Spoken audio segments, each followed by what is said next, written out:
And that's what climate change is about.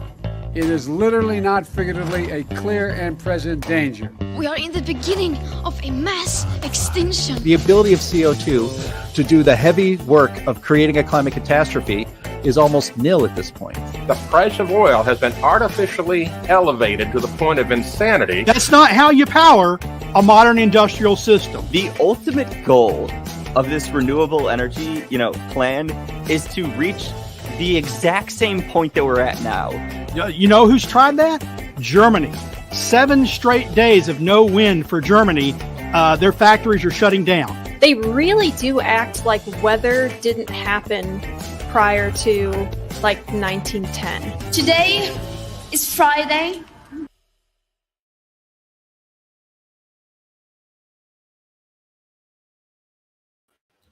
Today is Friday. Hello and welcome to Climate Change Roundtable. I love that intro. I know it's only the second time we've played it, but I'm a big fan that we finally have an intro on this broadcast. Thanks to Linnea for pushing me towards it. Hello, and again, Climate Change Roundtable. We're going to be covering Hurricane Ian today, but before we do, I just want to say that it's been a devastating storm, and our thoughts and prayers are out there for all of those that have been affected by it. I've seen a lot of the footage. It's absolutely brutal. But moving forwards, I just did want to get that out of the way. What's up, everyone? There's so many of us here. I feel like I shouldn't just go through every single individual person because it'll take, 30 minutes of this 1 hour broadcast. So let me just actually go straight to Linnea. Linnea, I know you're in South Carolina and the storm is hitting you right now. What's going on around you? It's not too bad. It's hitting a lot worse north of me. So right now I've got a little bit of a window where my power is no longer flickering, and hopefully it stays on from here. But I was having a little bit of trouble staying connected to the internet earlier today. So I'm glad that it's kind of come back on. But we're ready for you to drop out at just a heartbeat without any warning. James, you haven't been on the broadcast for a while. James is the president of the Heartland Institute and was the director of the Arthur Bean Robinson Center before fundraising took more of his time. James, glad to have you back on. James, you are muted.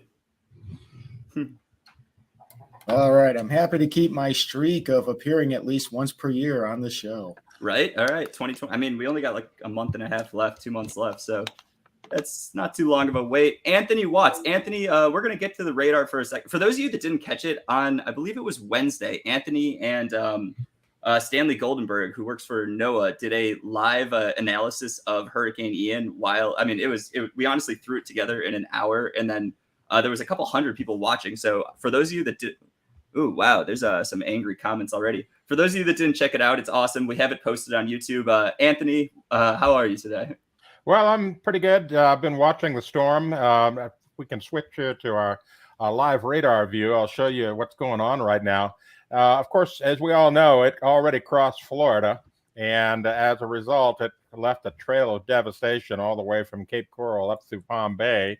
And then it turned into a tropical storm once it left the coast of Florida, and then reformed as a hurricane category 1 once it got out over that warm water again. There was an article in National Public Radio website this morning that said people were surprised at how quickly Ian reformed into a hurricane. Well, that's what hurricanes do.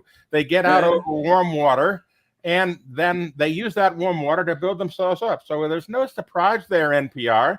I mean, God. Well, I want to point out too, Anthony, that, meteorologists like Joe Bastardi were predicting this like 3 days before the storm even hit Florida, that it was going to hop out on the other side and reform.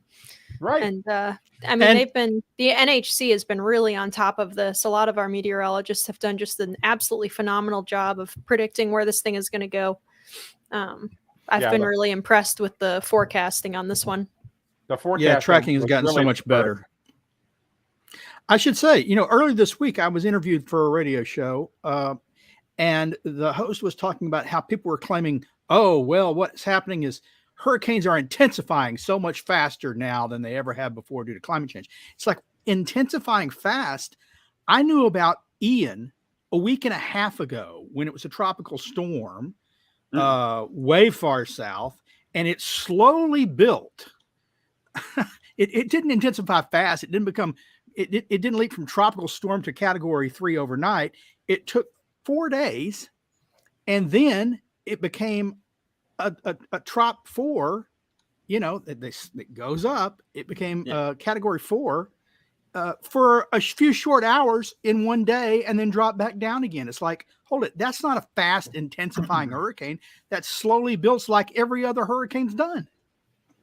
Yeah. Also, isn't the entire claim of the hurricanes getting worse is that they're now moving slower in general, which is causing them to pick up more water and intensify, which would kind of go counter with what narrative you just gave. I mean, that was the claim, Andy, when we were talking about Harvey and it was going slow. Now that it's fast, but they have to say that the fast is bad, is worse than the slow. Got it. Well, so whatever the current conditions are, those are the worst possible conditions. I will say it's consistently inconsistent.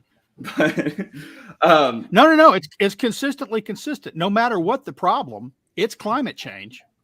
Hurricanes going too fast, it's climate change. Hurricanes not moving fast enough, climate change. Rapid intensification or slowing down and causing more rain. Yeah. The claims that are made are the claims that cannot be verified. They're claims that we just have to rely upon the so-called expert speculation.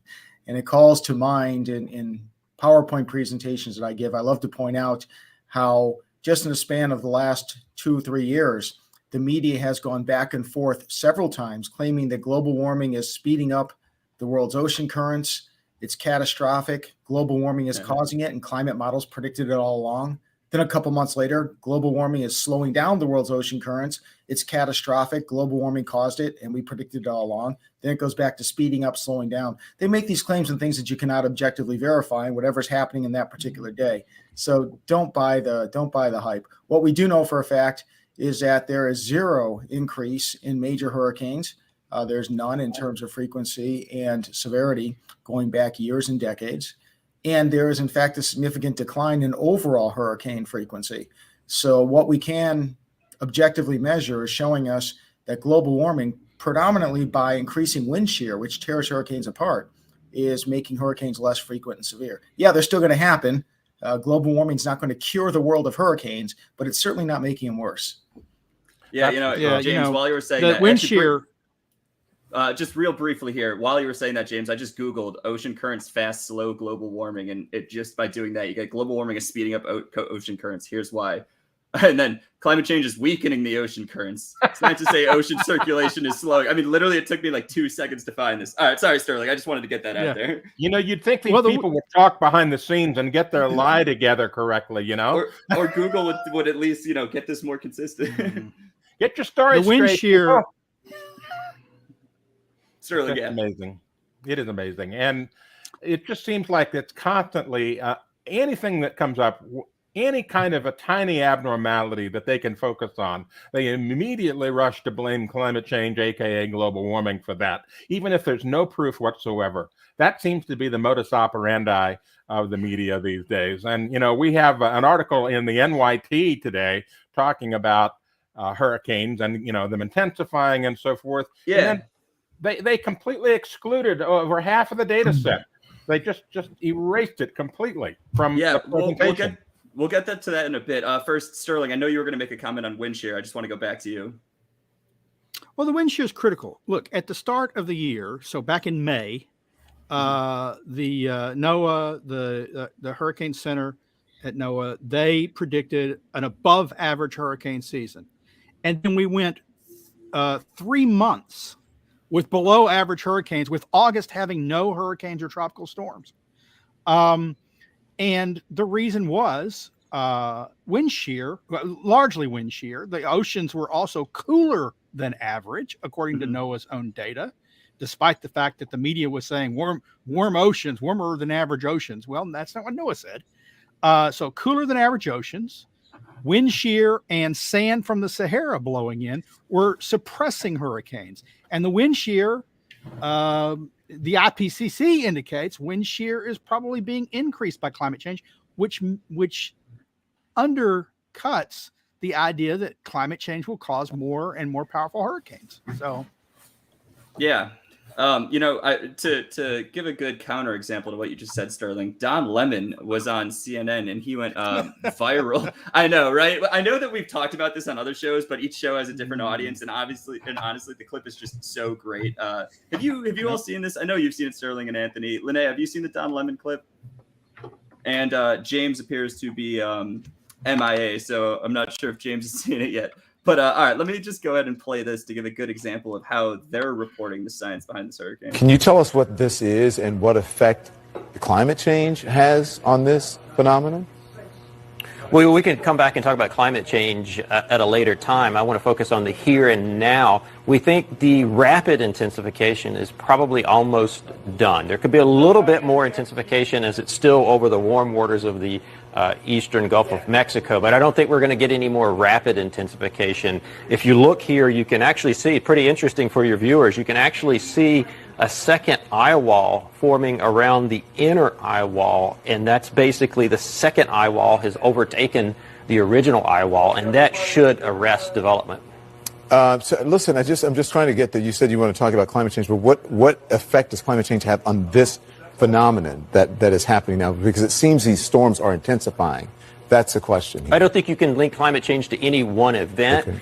On the whole, on the cumulative, climate change may be making storms worse, but to link it to any one event, I would caution against that. Okay. Well, listen, I grew up there, and these storms are intensifying. Something is causing them to intensify. Real scientific stuff there. Anthony, he knows more than Noah. Yeah, I know, right? It's like I lived there, and I can tell you that they're intensifying. I mean, first off, climate change, Anthony always says this, it's an aggregate of weather. It's a 30-year measurement of trend. It's not, you can't represent it as an individual event, which, and actually, Let me just pull the clip back up to show who's talking here. I mean, you have Don Lemon going up against the acting director of, let's see. National Hurricane Center. Yeah. Jamie Rome, the acting director of the National Hurricane Center. Yeah.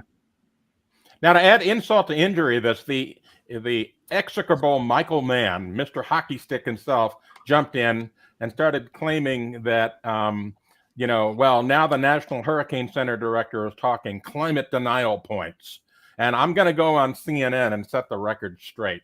Well, the hubris of Michael Mann precedes him. I mean, the guy's got an ego so big, he can't fit through most doors when it comes to talking about what he thinks the climate change is all about. But the bottom line is that, again, the 30-year trend and even the longer 100-year trend shows a diminishing of hurricanes, not a strengthening. And one single storm does not a climate trend make. But the media will just jump on this and try to push this narrative, even though there's no basis in science behind it. Yeah. Linnea, when you see Don Lemon go on there and just, say that like, I've been watching these storms where I grew up there. What does that make? I mean, what's your take on this? It is my absolute least favorite version of when someone is trying to describe a weather pattern over time, is when they say, well, I've lived here, and so I remember, because I know people who have lived places that insist that there are certain climate changes happening in their region, and then when you look at the actual measurement and data, it's oftentimes pretty likely that the exact opposite is happening. Or people have such short memories. I mean, I've met people who live in areas that are very prone to mudslides and wildfires. Yeah. And they'll say, this is the worst. We've never seen a mudslide like this. And I'll look at them and I'll say, you were just complaining about having your yard messed up, 2 years ago.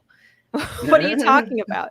You've never seen a mudslide in your neighborhood. Like it's insane. People have incredibly short memories. Yeah. It calls to mind when it's, go ahead, Sterling. No, you go ahead, James. Well, it calls to mind back when Sandy struck the New York, New Jersey area. And I remember just losing my mind because Shepard Smith on Fox News, no less, gets on TV and says, folks, say what you want about global warming, but these types of things never used to happen. Well, Shepard Smith is probably about my age. He probably remembers back to about the 1970s. And the reason why he says from his experience these things never happened is because, well, during recent decades, we hadn't had something like Sandy. But if you go back, and I went back and looked at the National Oceanic and Atmospheric Administration hurricane data, storm data for New York, New Jersey, going back to approximately the year 1900, those events, those major storms, used to hit New York, New Jersey on a regular basis during the first half of the 20th century.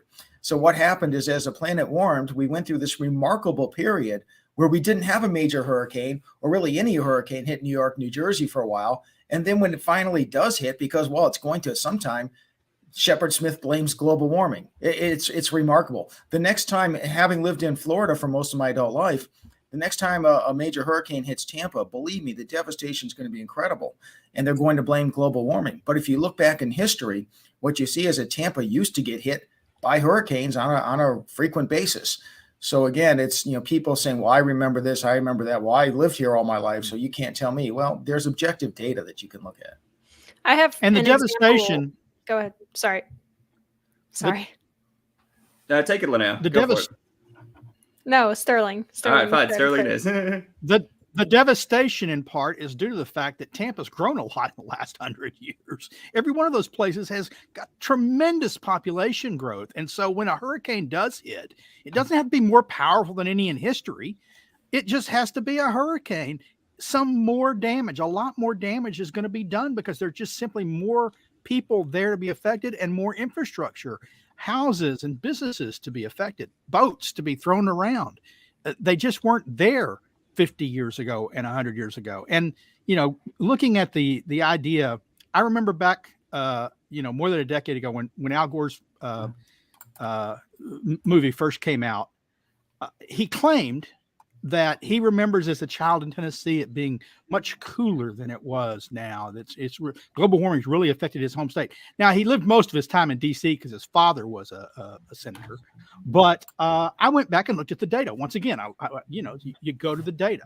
Is he right? Had Tennessee warmed? Turns out he's wrong. Tennessee hadn't warmed. In fact, it had cooled since Al Gore was born. So it's just either short memories or they don't remember correctly. Or I'm guessing Shepard Smith wasn't in New York the last time those hurricanes fell, and so he thought they really hadn't happened before. I don't know.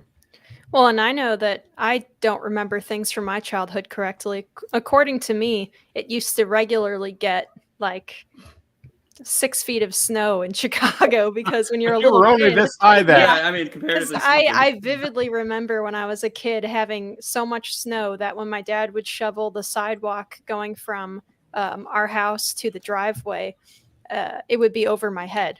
Of course, that's when we lived in Bolingbrook and I was like 2 feet tall, but Yeah. but that's the way I remember it, darn it. And so now that the snow isn't over my head anymore, it must be that pesky global warming. Yeah.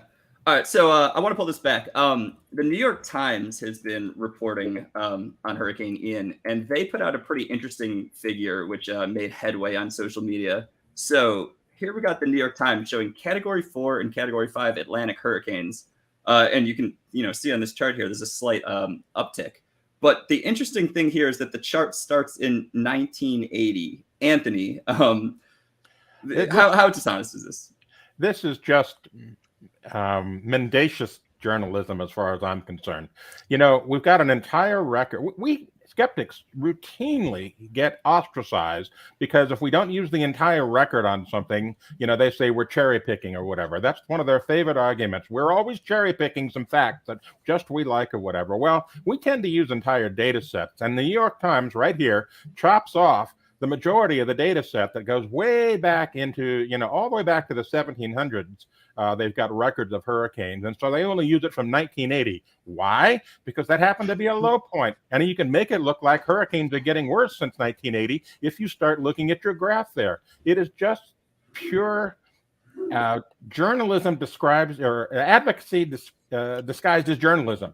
There's no real information here that's being imparted to the viewers except what the New York Times wants you to see. Now, we have some other graphs that I think that you've got queued up. Yep. That shows that the whole record, and the whole record for the United States is a whole different story. There we go. Take a look at that. Now, here's real science, folks, not just stuff from the NYT, real science. Recorded USA hurricane strikes and basin-wide frequency. Okay, so you can look at the top graph. Yeah, so the top graph is the hurricanes that made landfall in the United States. The bottom is North Atlantic Basin. Right, and it's just, there's no real trends there. But if you started at 1980, sure, you can get a trend. You see right there, you can look at you can magnify that first top graph, and you can look at the dip there at 1980. So if you only show the public just that little portion of it from 1980 onward, you're going to get an upward trend. And then you can claim hurricanes are getting worse. See, the data says so. They're lying. Yeah. And it's really interesting to look at the North Atlantic broadly chart there, because it does show an increase, but that increase is obviously due to satellite technology and reconnaissance by air and everything. And, you know, even the being able to communicate without the use of wires. So the invention of the wireless certainly helped in identifying mid-Atlantic storms that otherwise wouldn't have been seen. Right. Yeah. There's been multiple peer-reviewed studies. Our ability to watch these storms and measure them is unprecedented. You know, they love to use the word unprecedented. Well, what's unprecedented is that we can zoom in on tiny details on these storms, like my live radar right now. A few years ago, we couldn't do this, but now, you know, you can get live radar, you can get live satellite, you can get, you know, cell phone cameras, pictures of storm surge, all kinds of stuff that you couldn't get years ago. And so there's an impression. You know, it's kind of like going back to Linnea's story about what was it like years ago. Well, now there's this impression that things are getting worse because there's much more coverage of it. And that's just simply a coverage bias. It has nothing to do with the fact that hurricanes are actually getting worse, because they're not. Yeah, there's been multiple peer-reviewed studies published in the past year, just in the past year, multiple peer-reviewed studies that have shown that almost all of the reported increase that the press is hyping, not the data, is due to coverage. That, in fact, you know, Joe Bastardi, I interviewed him a couple of years ago. He said, look, before 1950, unless a ship happened to come across the hurricane in the open sea, we didn't record hurricanes. We didn't know about hurricanes in the open seas unless they made landfall. And unless they were certain categories, the way we categorize them now, if they didn't make landfall, they weren't listed. Going back, looking at ships' logs and things like that, they found hurricanes were as or more frequent in the past than they were today. And that where our data, you know, modern data doesn't capture it, it's because we didn't have, you know, before we had radar, we had airplanes flying over these things. Yeah, but now, you know, we got radar. We got all sorts of improved ways of discovering tropical storms at sea that we didn't have before, and reporting on them and tracking them. You know, so people people who'd like to see the actual data, the complete data, not the cherry pick data where the New York Times starts in 1980, where you can see they deliberately chose the period of the lowest amount of hurricane activity in over 100 years. There's a website, climatlas.com, CLIMATLAS. That's run by meteorologist Ryan Maui. He takes National Oceanic and Atmospheric Administration data on hurricanes and tropical storms. You can see the number of hurricanes, the number of tropical storms, the number of major hurricanes and tropical storms. You can see the accumulated cyclonic energy each year. And what you see is there's been no increase in any of those. There, if anything, are decreases. That's the objective data. You can also find it if you go to climateataglance.com. We have a section on hurricanes that'll give you the facts to rebut the alarmism you see in the New York Times. Yeah, you know, if I go back to this nature study that I was showing a moment ago, they actually talk about what you all are saying, which is that, where is it? So pre-1878, if you look at the chart here, it's hard to see, but it's shaded. And what they're saying is that pre-1878, the systemic efforts to catalog Atlantic hurricanes began in that year. So it highlights what you all are saying, that essentially reporting and measurement of hurricanes prior to that wasn't done to the degree that it is today. So you can artificially create an upward trend, which is, I guess, I don't want to say non-existent, but disingenuous. I mean, it's just using a lack of reporting and a lack of modern technology. It's like the old saying, if a tree falls in the forest and no one's around, does it still make a sound? Well, if a hurricane forms in the Atlantic and there's no ship in the area and no plane in the area and there's no radar, because we haven't discovered planes or radars yet, did it form? That's they're trying to pretend like, no, it didn't, when in fact we know it did. Yeah, the conclusion they found here is that there's actually a decrease in the recorded number of USA hurricane strikes. So that's major hurricanes that made landfall in the United States, which they concluded may be statistically significant for certain periods. So again, that highlights what we've said, which is essentially that hurricanes aren't becoming more frequent, nor are they becoming more catastrophic. I mean, obviously, these events are going to happen like they are right now. But overall, the conclusion that, not your Don Lemon, but and the researchers that did this are from NOAA, the National Hurricane Center within NOAA. So, I mean, it highlights what we've been saying for a while before this hurricane, and highlights what we're saying now. The trends that they show are either reporting bias, which is where you start in 1980 and you move onwards, or they use the fact that we just didn't have the ability to measure hurricanes like we do today. Anthony, I know you just sent me a graphic. Let me go ahead and get that up on screen. We got here. Global major hurricane frequency. Yeah, do you want to discuss this? Yeah, this is from Dr. Ryan Maui that James Taylor mentioned a couple of minutes ago. This is a graph of major hurricane frequency. These are, the Cat 3 and greater. And as you can see, there's actually no trend whatsoever going back to 1980. And I wanted to put this up specifically to counter the New York Times and their viewpoint. Yeah. As this goes back to 1980, but this has to do with the fact that he's measuring something called accumulated cyclone energy, which really didn't have any measurements until 1980. So that's why his graph starts at 1980. But there's just no trend in global hurricane frequency. And without any trend over at least 30 years, which is what we've got here, then that means there's no climate trend whatsoever, despite what the media tells you. And it's almost always this way. When media tells you something, they say hurricanes are getting worse, hurricanes are getting stronger, hurricanes are getting more frequent, hurricanes are causing more damage, whatever. Whatever their claim is, you can go straight to the data. Once you find the data almost always tells exactly the opposite of what the media is telling you. And I don't have any qualms at saying that the media is either incompetent and or lying when they tell you these things. A lot of times I think it's just pure incompetency, because a lot of the people that write these articles for the New York Times and the Washington Post and other outlets don't seem to have any science background whatsoever. In fact, the article that was written by the New York Times today, that graphic that they produced, the person who did that was fresh out of journalism school. So, there's just no science background to this. And so what they present to you, they think is fine, but they're really basically producing lies of omission. Well, what's interesting also... take it, James. Yeah, you may have seen newspaper headlines in the past 24 hours or so where now the angle is they'll say global warming made Hurricane Ian 10% stronger, 10% rainfall. And this is what they do with every storm. What they do is they say, well, because temperatures are warmer and ocean temperatures are warmer, and hurricanes need warm water to form and sustain themselves, and the warmer the water, the more energy they have. They'll go through this, hypnotizing of people with their theories. But it's kind of like if you live in a subdivision and the homeowners association all of a sudden says they're going to dock you for $2,000, send in your bill. That's a fee that you owe. They spend $1,000 just paying themselves for stuff. And at the end of the year, they give you $1,000 back. And then they send out a note saying your homeowners association just made you $1,000. Well, no, it cost us $1,000, and you're only looking at what you actually gave back to us. And it applies here, the same rationale, in that, as mentioned earlier, it's because of wind shear increasing due to global warming that hurricanes have been knocked out of existence before they even form, that strong hurricanes have been knocked down.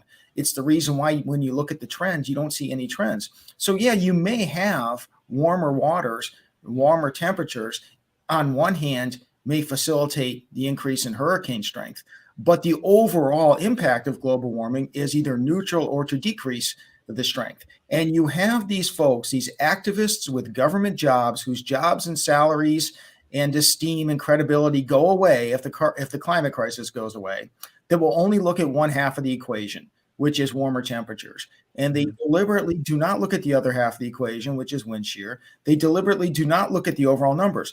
If global warming is making every hurricane 10% worse, why is it that the overall trend is either no trend or lessening in the strength and frequency of hurricanes. Obviously, global warming cannot be making hurricanes 10% stronger when we see no trend. It's amazing that they can try and attribute some percentage within a day of the hurricane, right? Oh, well, how do they do that? Climate models that we know are flawed and weak. I'm constantly being told two things when I talk about climate change. Not constantly, but regularly. They say, well, you're not a scientist and we should follow the science. Okay, it's true that I'm not a scientist, but I can read the science. And I ask, why aren't they reading the science? Because they claim that the IPCC, the Intergovernmental Panel on Climate, is the authoritative body on climate change. And so I go to the IPCC's latest report. And what do they say about hurricanes? They can find no evidence hurricanes are increasing in number or intensity. And they can find no evidence to attribute changes in hurricane trends to human activities. That's supposedly, if you follow the science and they're the authoritative science body, that should be case closed. So when it's inconvenient to them, they ignore the science and push the lies. Yeah. First off, I just want to throw it out there that to our viewers, we've been taking questions recently that we'll cover throughout the episode and at the end of the episode. So if you do have any questions regarding the science behind hurricanes or just in general, throw them in the chat and we are monitoring it. But Sterling, I think it was you or James, it may have been you that said, like, how do they come up with this study in a day? Well, I can give you the answer to that. This came from the AP News. Thursday's research, which is not peer reviewed, compared peak rainfall rates during the real storm to 20 different computer scenarios of a model with Hurricane Ian's characteristics slamming into the sunshine. I mean, I don't have to continue. The point is, I mean, they're not even trying to pretend like this is real science. And when you read the headlines, which is all that really matters in the end, they'll say Hurricane Ian is 10% worse because of climate change. You click on the headline, and within the second paragraph, the first thing they say is this research, which is not peer reviewed. It's just how they can. And they admit it's not peer review. Peer review doesn't make it. Peer review doesn't make it science. But the second thing that they say, this is clear, is that models. Models aren't science either. They don't produce data. They produce scenarios based on assumptions, based on all sorts of things that consistently, they are wrong. They're wrong about their most basic prediction temperatures. They don't match reality. They don't match the land-based system. They don't match the satellite system. And yet we're supposed to take their projections and hindcast, which they don't get right, and say, oh, well, this is science. No, models aren't science. Data is science. Models are tools. Yeah. James, I want to get your take on this paragraph here. A longtime rule of physics is that for every extra degree of warmth Celsius, which is 1.8 degrees Fahrenheit, the air in the atmosphere can hold 7% more water. This week, the Gulf of Mexico was 0.8 degrees warmer than normal, which should have meant about 5% more rain. But reality turned out to be even worse. The flash study found the hurricane dropped double that, 10% more rain. 10% more rain versus what? Like versus what they think might have happened. I mean, they're versus what the models say should have happened. Versus what the models say should have happened. Yeah, flash study cracks me up. I mean, some of the best science we've ever uncovered was a flash study in which we had some activist conjure up a model out of thin air, out of his posterior, and then post it on there, and AP reports it like it's fact. I mean, once again, and by the way, as AP notes in their article, you have this rule of physics. A rule means it's a rule. It's not a supposition. It's not a bendable general principle. It's a rule of physics. It says it'll go up, what do they say, 5%? And the model found 10%. Well, I guess that shows you the model's full of garbage. I mean, listen, if you have warmer air can hold more water. At the same time, if you have wind shear is going to diminish the intensity of the storm, and therefore it's not going to have the energy to pick up, hold, and disperse more water either. So again, you're looking at one portion of the equation while deliberately ignoring the other portion of the equation that's at least as powerful. And by your own admission, the model defies the laws of physics, and yet AP reports it like it's a fact. Yeah. Take it, Anthony. And one of the things that happened here, I just was in the background looking at where this supposed study came from that they cited that's not peer-reviewed. So this came from Lawrence Berkeley Laboratory in California. And a fellow there by the name of Michael Werner basically ran some models yesterday. And from his model conclusions, well, it made 10% more rain. Well, it's PlayStation climatology. They're basically just tweaking some numbers there on a climate model for this particular storm and then coming up with a statement, which isn't peer-reviewed. They get it out to the Associated Press. People that are totally invested in this whole belief system that climate change is making everything worse, like Seth Borenstein, who wrote this piece for the AP, gobbled that up and said, ooh, let's publish on it. So they publish on it. It's not peer-reviewed. No one reviewed it whatsoever. Between him and Seth, it goes out, and now hundreds of outlets have that headline that Hurricane Ian is 10% more rain thanks to climate change. This is just, just garbage. It even calls it a flash study. It even calls it a flash study. Like, okay, well, so a flash mob out doing dancing is now the ballet. I'm sorry. So Anthony, in your expert opinion, if the climate crisis goes away, if people become aware that hurricanes are not made stronger or occurring more frequently due to global warming, what happens to funding at the Lawrence Livermore Laboratory, which is entirely funded by taxpayers? Yeah, well, it used to be publish or perish, and now it's publish on climate change or perish. The whole. Well, it's not just publish; it's justify to NOAA, National Oceanic and Atmospheric Administration, justify to Congress, justify to the American people who ultimately pass judgment on policymakers, justify your existence, your skyrocketing budgets, and your salaries. And the fact of the matter is, Lawrence Livermore Laboratory better be producing a lot of stuff like this if they are going to attempt to justify their constantly and rapidly expanding budgets that are justified almost entirely on the so-called global warming crisis. So of course you're going to put this out. Yeah, you're absolutely right about that. And I want to talk about something that happened back in 1988. Many people are probably familiar with this story. In 1988, Dr. James Hansen of NASA Goddard Institute for Space Studies, which we call NASA GESS, went before Congress in June of 1988 and said, global warming is a problem, and I've got these models that show you what's going to happen, and we need to throw some money at it right now or we're going to have a crisis. That's literally what happened. Well, the backstory on all this is funding. The Goddard Institute for Space Studies was formed to support the Apollo program missions. The Apollo programs got canceled with Apollo 17 in 1972. There were no more Apollo missions, and therefore there was no more planetary exploration going on. And the original mission of NASA GISS was to come up with scenarios for planetary exploration, planetary atmospheres, other issues associated with space exploration. They shifted towards this global warming thing. And as a result, their budget increased massively because once this guy, Dr. James Hansen, went before Congress, pleaded his case saying, we're in a crisis, these models can prove it. That was basically what he was saying. And, their science was so strong that he and Timothy Worth, the sponsoring senator, had to actually go tamper with the air conditioning in the room. So they made everybody sweat on the hottest day in June. They checked with the Weather Bureau ahead of time to make sure it was going to be a hot day to have this hearing. They went out and pushed this idea of global warming as a crisis, and that's where it all came from. And you're right, it's all back to funding. That's the whole driver. What they did was they the night before they opened the windows, they turned off the air conditioning. And then they brought in the cameras, and there was Tim Worth, there was Al Gore, and there was everyone sitting in their suits sweating. Oh, climate change, global warming, it's happening. We've got to do something about it. It was like, I don't know. You hire CNN producers to do to cover hearings because it's a TV production, not a legitimate, not real hearings. You got to make a TV production out of it. Well, that's what they did with Hansen back then. Yeah. All right. I want to move towards Amy Klobuchar. She went on, I think it was MSNBC. I know. Actually, I didn't even know about this clip until you sent it to me, Sterling. And this one's pretty funny. Have you all seen Amy Klobuchar talking about how we're gonna solve this hurricane? Yeah. All right. Let me pull this up because this one is probably the most absurd take. I mean, Don Lemon was pretty bad, but this could take the cake. 1 second. Sorry. All right, here we go.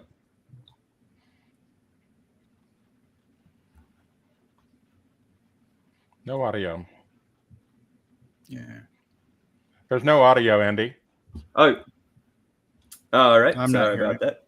Yep. All right. Fixed. Here it is. We just did something about climate change for the first time in decades. That's why we've got to win this as that hurricane bears down on Florida. We got to win in the midterms. We understand that. We just did something about climate change for the first time in decades. That's why we've got to win this as that hurricane bears down on Florida. We got to win. All having to listen to Amy Klobuchar multiple times. Twitter. How does Barack Obama feel about that clip saying that we did something about climate change for the first time in decades? Is she calling him out as a failure? I don't mean, he got his oceanfront property. He doesn't care anymore. But I mean, he signed on to a little thing called the Paris Climate Agreement. Did that disappear? You know, the first time in decades. Yeah. Even George Bush put a lot of money into renewable energy and stuff, and did not dispute the EPA's claim that climate change, that CO2 was causing dangerous climate change. Look, she says she basically claimed. What was the name of that bill that she says did something about climate change for the first time in decades? Oh, the Inflation Reduction Act. That's right. The act Did they even talk more about money inflation? until it was passed, and as soon as it was passed, you never hear about that anymore. You hear about the Climate Reduction Act or whatever else. Yes. People are so honest and forthcoming with the American people. It had nothing to do with climate change or the Green New Deal. It's all about reducing inflation. Well, they're going to get those 87,000 IRS agents out there in the field and shrink those hurricanes. Yeah, I mean, even their own reporting. Well, but you've got to elect Democrats, because Democrats can change the climate. Evidently, if you get enough Democrats in Congress, you can control the weather. I don't know how that happens. We know from data, once again, following the science, if you turned off all the energy use in the United States tomorrow, it would not affect global temperatures one iota. Nothing the U.S. does, because we have a little thing called China that's already producing more than double our emissions and rising while ours have been falling. We have a little country called India who's growing at a rapid rate and growing emissions while ours are falling. We have countries around the world that are increasing their emissions. If the industrial world shut down, because India and China, they aren't considered industrial. They under climate agreements, they are considered developing countries, and China says they'll be a developing country for all time. Yes, it's important to remember that our emissions here in the United States are right now at about 1992 levels. They've been declining throughout this century. And at the same time, when I joined the Heartland Institute in 2001, I believe the U.S. share of global carbon dioxide emissions was about 25%. Today, it's at about 13%. We've cut our share in half, and yet emissions keep going up. And it tells you, as Sterling says, about the futility of asking and demanding that the United States engage in all of these punitive actions, where we see gasoline prices are up more than 50% under these Joe Biden administration policies. Price of a barrel of oil is up 80%. Natural gas prices have tripled in the past 2 years. Home heating oil has doubled in the past 2 years. This is the deliberate result. This is the result of deliberate choices, knowing, and they know full well this is going to happen, but they say it's necessary for climate change. And yet at the same time, China right now emits more carbon dioxide than the entire Western Hemisphere combined. China right now by itself emits more carbon dioxide than the United States and the European Union combined. We keep reducing our emissions. Global emissions keep going up. This is just silly. This is just self-punishment. It's not doing anything. Fortunately, more warming, the warming that we've experienced, the pace of warming, which is quite modest, has been beneficial. So at least we're getting a free pass on that. We're getting some benefits. But if you say that we need to just hamstring our economy, and then make ourselves reliant upon the horrendously produced rare earth elements and other minerals and metals for wind turbines and solar panels, we have to do that for the environment. That's just silly. We're just punishing ourselves for no purpose. Yeah, piggyback on what you said, James. When this occurred was when the Kyoto Protocol was initially signed. Decades ago, but I believe the United States was either the only country in the entire world or one of the only countries in the world that didn't sign on to the Kyoto Protocol. And then Despite that, the United States was the only country that actually managed to hit the targets set within the Kyoto Protocol, and that's because of the fracking revolution. But it's interesting because it does kind of apply credence to the fact that central planning and essentially government bureaucrats who have no idea how any of this works, they don't understand the science and the idea that they could actually control the entire economy efficiently from above is laughable if you understand anything about economics. But that failed for every single country that signed on to this central planning. And then the United States, purely due to innovation within fracking, ended up dropping emissions. And I'm not someone that really cares about dropping emissions. I don't think that it's some giant goal that we should set, but I do think it's an interesting statistic that we should highlight. All right, cool. Well, if no one has any comments on that, there's one other story that I wanted to hit before we signed off for this week.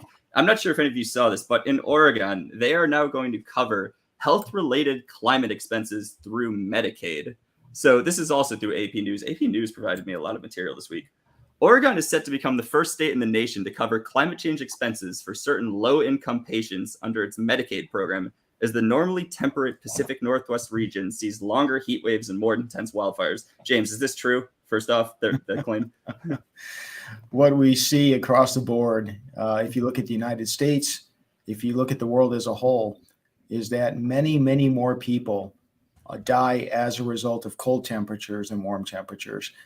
The seminal study on this, published in The Lancet, which is probably the leading medical science journal in the world, found that for every one person who dies as a result of warm or hot conditions, 20 people die as a result of cold conditions. So if indeed humans are playing a role in the warming that is occurring, and I believe humans are, nevertheless, the gradual warming that we've been seeing, and even if it were to pick up, it's not unlikely to do so, but regardless, what it's going to do is it's going to save lives. It's going to save millions of lives. In fact, the Lancet study looked at the data, applied it worldwide, and found that literally millions of people each year are dying because temperatures around the globe are too cold, not too hot. Here in the United States, we see the same thing. If you look at the Center for Disease Control statistics, mortality, death rates by month, what you find is that many, many more people die in the cold winter months than in the warmer summer months. So say what you want. If you want to have some type of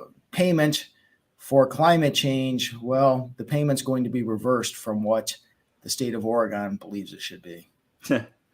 I would wonder how they could even determine what a climate-related death was. They can determine, a weather-related death. Remember the difference between climate and weather. So you have a really extreme hot day, and some people have problems. You can attribute it to climate change, but that's there's a very scientific model that they use to determine whether a death is climate related, and that is, what are Al Gore's poll numbers doing at the moment? Actually, I think it's because they can't tell time. Climate is over 30 years. Weather typically happens over 30 minutes. They see 30 and they think, oh, that's the same.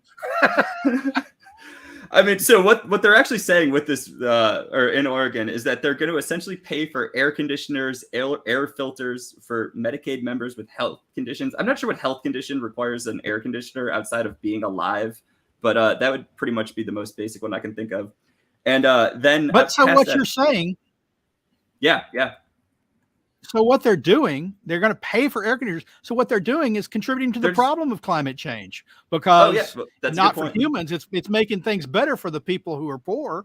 But if their theory is right, then by adding air conditioners to the grid, they're putting more demand and ending up putting up more emissions.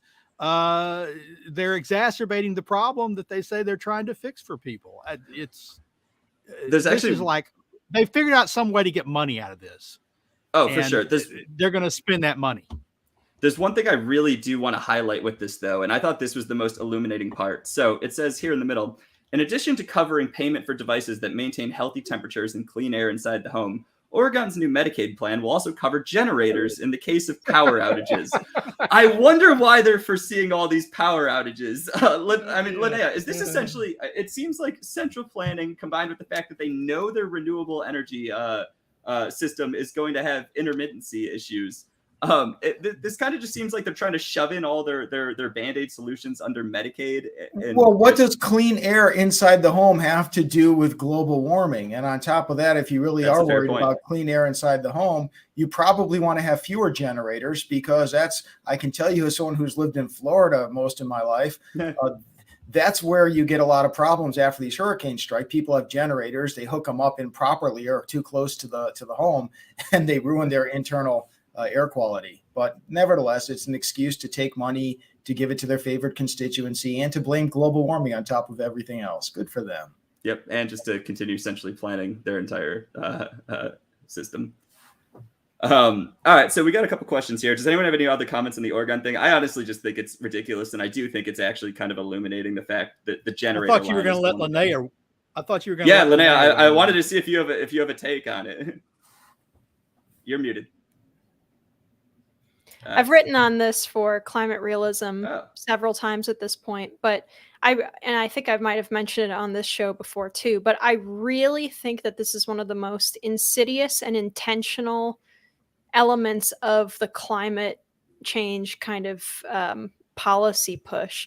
Is there are all these articles that are being run all the time saying that climate change is making more blackouts occur, when in reality, most of the time it's because of, an aging grid that's being further destabilized by the kind of intermittent power sources that can't supply baseload, and they're shutting down sources that provide baseload faster than they're replacing them with anything.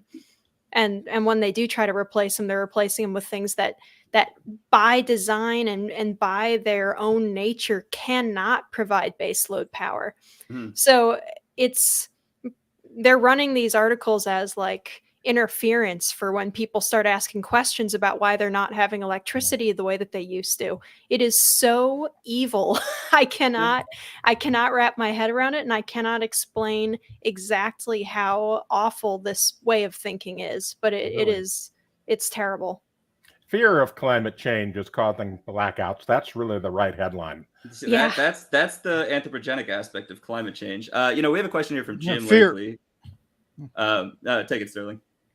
Well, fear of climate change is also, I keep hearing about psychological problems. Climate change is causing psychological problems. No, it's fear of climate change is causing psychological problems, and the constant hyping in the media that's generating that fear. Yeah. This is a question that we got from Jim Lakely, and honestly, this is one that I really was hoping we'd be asked because I think it's very illuminating. So how bad would the recovery for E&B be if green power and electric vehicles were as dominant as the eco-left desires? James, if we switched over to the entirely electric vehicle and switched away from oil and fossil fuels in general, how much larger of a problem would Hurricane Ian be? First thing that comes to mind thinking about electric vehicles and recovery from Hurricane Ian is some of the video I saw from yesterday evening where they had a large army trucks driving through floodwaters. Yeah. Try to drive an electric vehicle through floodwaters. Just try it. That's the answer right there.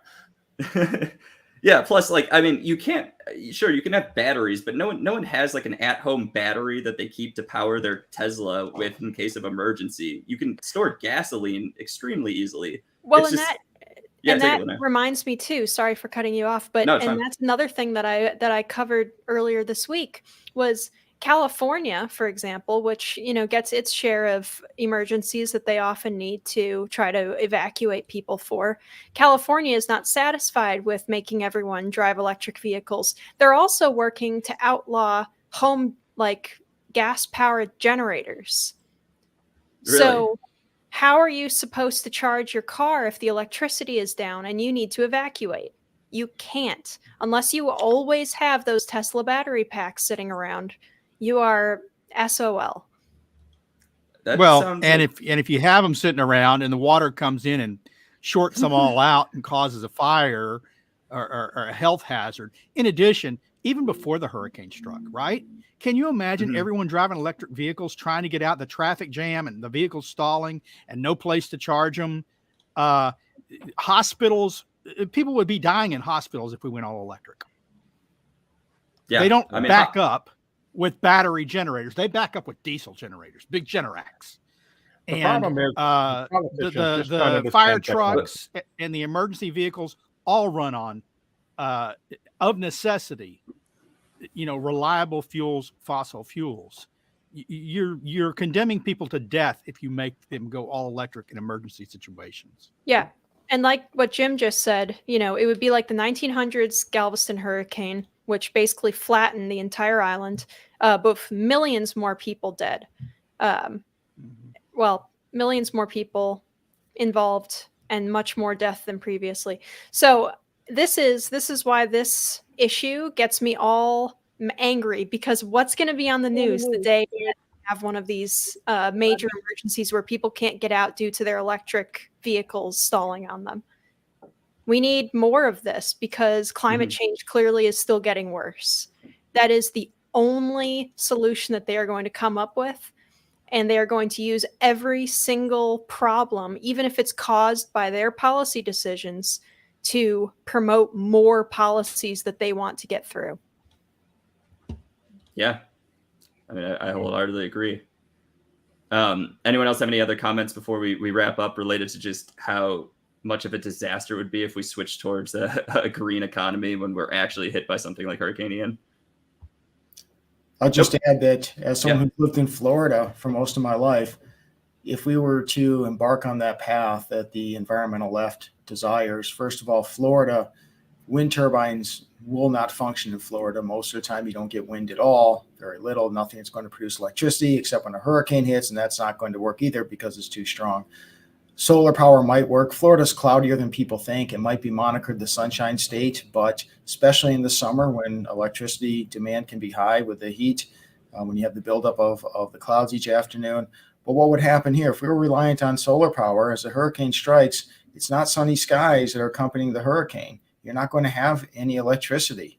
And, as much as people talk about this panacea of batteries, we don't have batteries. We don't have batteries that can store that kind of power. We're not going to have batteries like that for many, many, many, many years, if ever at all. So quite simply, if we become reliant on their solution, what we're going to have, as Jim Lakely mentioned, as Linnea mentioned, we're going to have no ability to have power on demand at the times when power is needed most to save lives. Oh, yeah. Think about this. The power is down for millions of people right now. How do they move about? If they have to charge their cars and it takes 30 minutes to get away, they have to charge their cars and it takes 30 minutes to get 80% charge when you're trying to run, you're in trouble and the other cars are backing up. And I'm interested, and I'll be interested to follow this. I've seen stories today that say insurance is going to be a problem for these people. I want to know how many of those people with rooftop solar homes have had the roofs ripped off and their solar panels destroyed. How much power they're going to be producing now. Yeah, we're at the 57 mark. Let's wrap it up for this week. Thank you all for joining Climate Change Roundtable. Oh, wait, you know what? Before we do wrap it up, I actually just got a notice from someone in the media who's, damn it. How dare you? All right. And that's how we will end the broadcast. How dare us for having this take on climate change. I love that clip. It's so great. But thank you all for joining this week's broadcast. This is Climate Change Roundtable. We're live every Friday at noon discussing either the topical events, which unfortunately this week is the extreme weather event that's Hurricane Ian. We did as I said, a live analysis on Wednesday that had a lot of resources for tracking the storm, tracking like what NOAA's actually thinking is going to happen, as well as just safety information regarding this. I urge you all to go to our channel, subscribe, and check that out to learn more. Outside of that, hopefully there's no big weather event for next Friday, and we will come up with a topic that is less dire. We will catch you all next week. Peace.